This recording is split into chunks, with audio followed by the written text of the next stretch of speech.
வணக்கம். 221வது இந்த அஞ்ஞான கிறுக்கன் பகுதியில், அதாவது சமீபத்தில் ஒரு நியூஸை நம்ம எல்லாம் படிச்சிருப்போம். அதாவது ஒரு பஸ்ஸில் இந்த கண்டக்டர் சீட்டு கண்டக்டரோடு தனியாக வெளியே விழுந்ததாக ஒரு செய்தி வந்திருந்தது.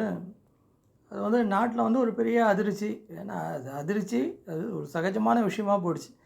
ஏன்னா சமீப காலமாக பஸ்ஸில் அந்த சக்கரம் கழண்டிட்டு ஓடுறது, அப்புறம் பஸ்ஸில் உள்ளுக்குள்ளே அந்த சீட்டில் இருந்தே அப்படியே பஸ்ஸு ஓடும்போதே சீட்டோடு சேர்ந்து இந்த ரோட்டில் விழுந்து அடிபடுறது, பஸ்ஸினுடைய உடைந்த பகுதிகள், படிக்கட்டு தனியாக கழண்டு போகிறது, அப்புறம் மழை பெஞ்சா உள்ளுக்குள்ளேயே அந்த குடை பிடிச்சி உட்காரக்கூடிய ஒரு நிலைமை, இப்படிலாம் ஒரு நிறையா நியூஸ் வந்துக்கிட்டு தான் இருக்குது.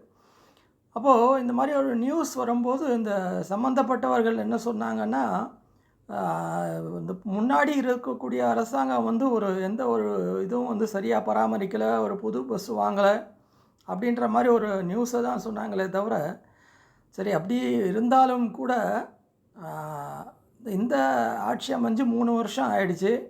அப்போ இந்த 3 வருஷத்தில் என்ன நான் இது தப்பாக சொல்ல, இந்த 3 வருஷத்தில் இதை ஒரு ரொட்டீன் செக்கப். ஏன்னா ஒரு வாகனம் இருந்தால் அந்த வாகனத்தினுடைய பராமரிப்பு, அதனுடைய லைசன்ஸு, அதனுடைய இது கிளியரன்ஸு எல்லாமே வருஷம் பார்க்கக்கூடியது, அப்பப்போ பழுது நீக்கக்கூடியது, தவறாமல் நடக்கக்கூடியது, இப்படிலாம் இருக்கும்போது இது அதாவது ஒரு குற்றம் சொல்லக்கூடியது.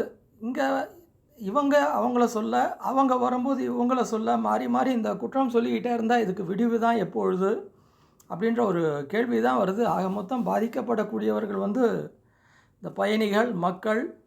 ஏன்னா இது ரொம்ப சர்வசாதாரணமாக எடுத்துக்கிட்டாச்சு. இது அடிக்கடி நிகழ்றதுனால மக்களும் ரொம்ப பெரிய ஒரு விஷயமாக இதை எடுத்துக்காமல், ஆனால் இது அவ்வளோ நம்ம ஒரு அலட்சியமாக எடுத்துக்க முடியாது.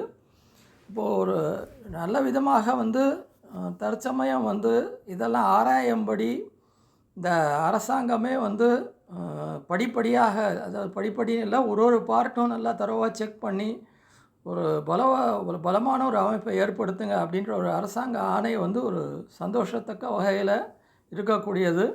ஆனால் ஏதோ சம்பவம் நடக்கும்போது ஒரு செக் பண்ணுறது, அந்த சம்பவம் முடிஞ்சு போச்சுன்னா அப்படியே அசால்ட்டாக இருக்கிறது, இந்த மாதிரி இன்னும் தொடர்கடையாக இருக்காமல் இது ஒரு விழிப்புணர்வோடு இந்த பாதுகாப்பு அம்சங்கள் நடந்தால் எல்லாருக்குமே ஒரு நல்ல பேர், இந்த அரசாங்கத்துக்கும் ஒரு கெட்ட பேர் இருக்காமல் ஒரு நல்ல நடவடிக்கையாக அமையும் அப்படின்ற ஒரு நோக்கத்தில் தான் இந்த பதிவை நான் போட்டிருக்கேன். மீண்டும் அடுத்த பதிவில் சந்திக்கலாம். நன்றி, வணக்கம்.